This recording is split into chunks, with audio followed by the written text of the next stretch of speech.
అందరికీ నమస్కారములు.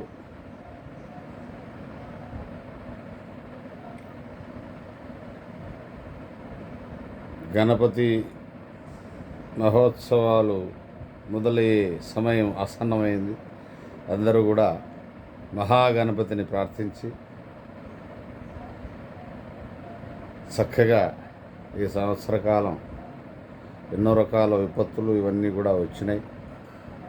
మొత్తం తెలుగు రాష్ట్రాల్లో అందరూ చాలా ఇబ్బందులు పడుతున్నారు. అదంతా కూడా ఆ ఈశ్వరునికే తెలియాలి. ఈ ప్రకృతి వైపరీత్యాల్ని ఆపడానికి ఎవరికి ఏ మానవునికి చేత కాదు. ఎలాంటి విపత్కర పరిస్థితులు వచ్చినప్పుడు కూడా భగవంతుణ్ణి స్మరించుకోవడం మాత్రం మానవద్దు. తప్పకుండా భగవంతుడు ఏ సమస్య వచ్చినా మన కర్మ ఫలితాన్ని ఈ రూపంలో ఇచ్చాడని చెప్పేసి స్వీకరించాల్సినటువంటి అవసరం. అప్పటికి చాలా కష్టం ఉంటుంది, చాలా భోజనానికి సమస్య ఉంటుంది, నీటికి సమస్య ఉంటుంది, ఆరోగ్య పరిస్థితులు కూడా చాలా ఇబ్బందికరంగా ఉంటాయి సమయానికి. అయినా కూడా ఆ సమయంలో కూడా భగవంతుణ్ణి స్మరించుకున్నట్టయితే తప్పకుండా ఈరోజు వచ్చిన సమస్య రేపు రాకుండా ఆ ఈశ్వరుడు ఆ ఒక్కరికే సాధ్యమవుతుంది, ఆపగలుగుతాడు. ఇది గుర్తించండి. ఈరోజు కష్టం వచ్చిందని చెప్పేసి భగవంతుణ్ణి నిందించకుండా ఈ కష్టాలు వచ్చినప్పుడు, ఆనందాలు వచ్చినప్పుడు, ఆనందం వచ్చినప్పుడు ఏ విధంగా నువ్వు స్వీకరిస్తావు, కష్టం వచ్చినప్పుడు కూడా స్వీకరించినప్పుడే వాడే మానవుడు. ఈ విధంగా కష్ట నష్టాలు ఎప్పుడు నీ జీవితంలో ఈ ఒక్కరోజుతో కాదు, నీ జీవిత పర్యంతం ఏదో విధంగా వస్తూ ఉంటాయి. కష్టాలు వస్తూ ఉంటాయి, సుఖాలు కూడా వస్తూ ఉంటాయి. ఇంకా ఆర్థిక పరిస్థితి అది చెప్పనక్కర్లేదు, ఏదో ఒక రూపంలో వస్తూ ఉంటాయి. ఇప్పుడు చాలామంది ప్రజలు అటు తెలంగాణ రాష్ట్రం కానీ ఆంధ్రాలో కానీ అందరికీ కూడా ఒక పూట భోజనం తినడానికి కూడా చాలా ఇబ్బందికరమైనటువంటి పరిస్థితి వచ్చింది. బియ్యం కూడా లేవు వండుకోవడానికి, గ్యాస్ లేదు, అన్ని రకాల సమస్యలు. ఎందుకు వచ్చింది ఈ విధమైన? ఎవరు? మానవుడే కోరి తెచ్చుకున్నటువంటి సమస్యలు. ఏ మానవుడైతే ఉన్నవాడైతేనేమి లేనివాడే ఏదో విధంగా సమస్యను కొని తెచ్చుకున్నట్లు. అందుకు భగవంతుని తప్పకుండా ఇలాంటి సమయంలోనే ఎంత కఠోర పరిస్థితులు వచ్చినప్పటికి కూడా భగవంతుణ్ణి తలుచుకోవడం మాత్రం మానద్దండి. మీ ఇష్టదైవం ఆ జీసస్ ప్రభువు కావచ్చు, అల్లా కావచ్చు, శివుడు కావచ్చు, కృష్ణుడు కావచ్చు, రాముడు కావచ్చు, మీ ఇష్టదైవం. ఈ కష్ట పరిస్థితుల్లో తప్పకుండా ఒక్కసారి భగవంతుణ్ణి తలుచుకోవడం మాత్రం మానవద్దండి. వేషము మార్చెను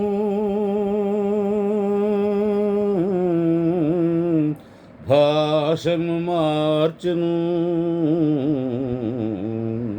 అయినా మనిషి మారలేదు, అతని మమత తీరలేదు. మనిషి మారలేదు, అతని మమత తీరలేదు. క్రూర మృగముల కోరలు తీసెను, ఘోరారణ్యములాక్రమించెను, హిమాలయముపై జెండా పాతెను, ఆకాశంలో షికారు చేసెను, అయినా మనిషి మారలేదు, అతని మమత తీరలేదు.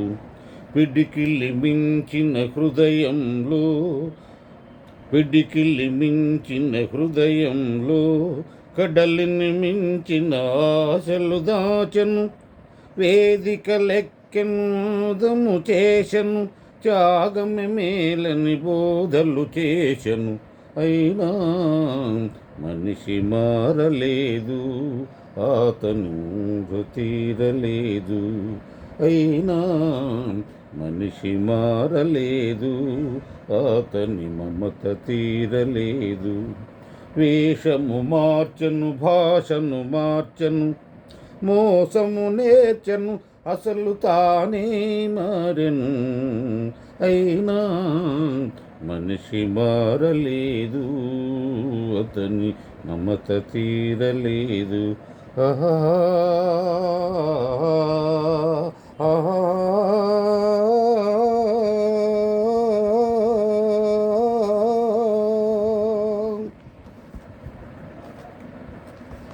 మనిషి యొక్క ఆలోచనలన్నీ కూడా అలా ఉన్నాయి.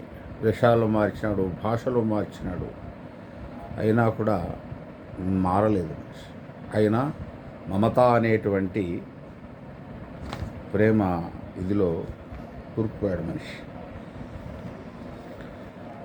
అందుకే మమత అనేటువంటిది చాలా ముఖ్యం. దాంట్లో మనిషికి ఉండవలసినటువంటి అసలైన లక్షణం అదే. దాంట్లో బాధపడాల్సిన అవసరం ఏమీ లేదు.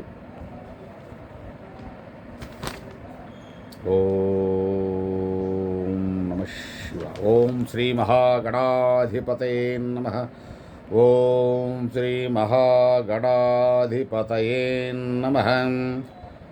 ఓం శ్రీ మహాగణాధిపతయే నమః. గణేశుని యొక్క 7వ తారీఖు ఉన్నది. ఇంతకుముందు పంపించిన దాంట్లో 18వ తారీఖు అంటే వెనకటి సంవత్సరం రికార్డు ఇది. 18వ తారీఖు అంటే 7వ తారీఖు గణేశుని యొక్క పుట్టుక. ఆ రోజే ఆయనే గురువు, ఆయనే సర్వస్వము, ఆయనకి ఎవరు గురువు లేరు. ఆయన్ని తప్పకుండా ఎలాంటి కష్టాలు వచ్చినాయి, ఈ కష్టకాలం నుంచి విఘ్నాలన్నీ తొలగించేటువంటి దేవుడు ఆయన. ఆయన్ని తప్పకుండా గుర్తు చేసుకోండి. తప్పకుండా చాలా మంచి జరుగుతుంది. మరి అందరికీ ఒక్కసారి నమస్కారం చేస్తున్నాను.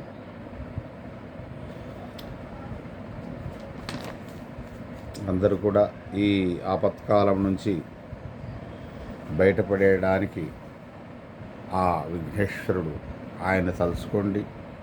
ఇప్పటి వరకు జరిగినటువంటి ఏవేవైతే ఉన్నాయో, ఎన్ని ఇబ్బందులు కలిగాయో, విపత్తులు కలిగినాయో, అన్నిటి నుంచి కూడా ఆయన్ని బాగా మనసులో నమస్కారం చేసుకుని ఆ గణపతిని చక్కగా మీరు మనసులో తలుచుకుంటే చాలు. ఏ విగ్రహాన్ని ఇది పెట్టాల్సిన అవసరం లేదు. పరిస్థితులు బాగాలేవు.